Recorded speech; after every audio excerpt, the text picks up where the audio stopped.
Class அடுப்படி. இன்றைக்கி நம்ம பார்க்க போகிறது சத்யநாராயண பிரசாதம். இன்றைக்கி பௌர்ணமி.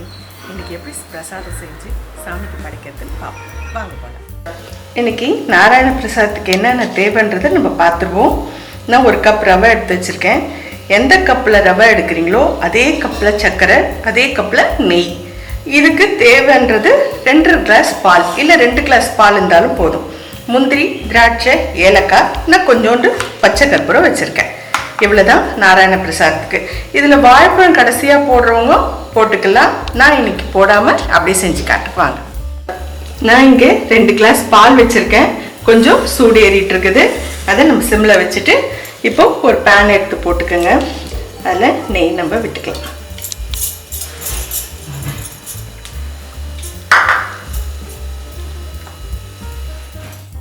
இப்போது நெய் கொஞ்சம் சூடு ஆடணுன்னு இந்த ரவையை அதில் போட்டு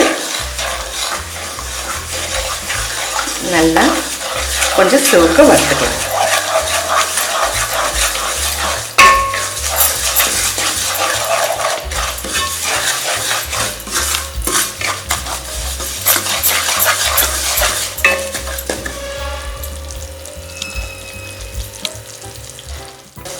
இப்போது இந்த நெய்யிலே இந்த ரவையும் நல்லா இப்படியே நல்லா கொச்சி கொஞ்ச நேரம் இதிலே வெந்துடணும்.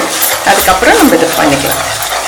இப்போது முந்திரி, திராட்சை, ஏலக்காய், உங்களுக்கு என்னென்ன போடணுமோ ட்ரை ஃப்ரூட்ஸ் போட்டுக்கோங்க.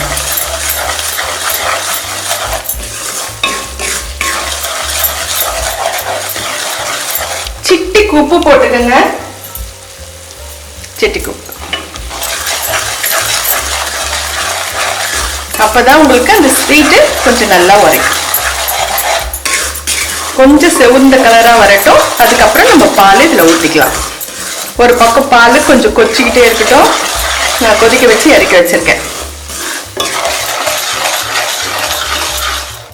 இப்போ நல்லா ரோஸ்ட் ஆயிடுச்சு. நான் அந்த சூட பாலை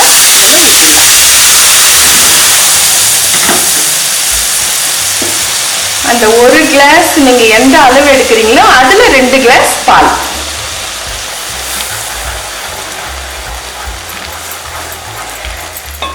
இப்போ இதில் சர்க்கரையை நம்ம போட்டுடலாம்.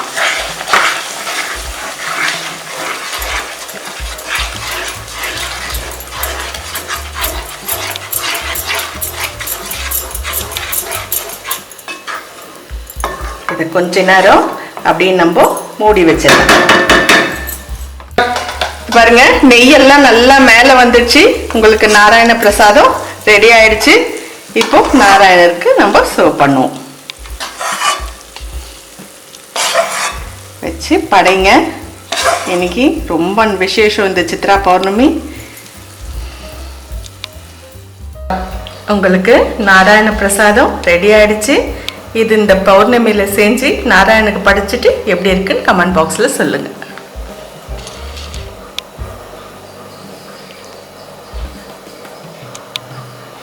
பிடிச்சிருந்தா லைக் பண்ணுங்கள், ஷேர் பண்ணுங்கள், சப்ஸ்கிரைப் பண்ணுங்கள். தேங்க்யூ.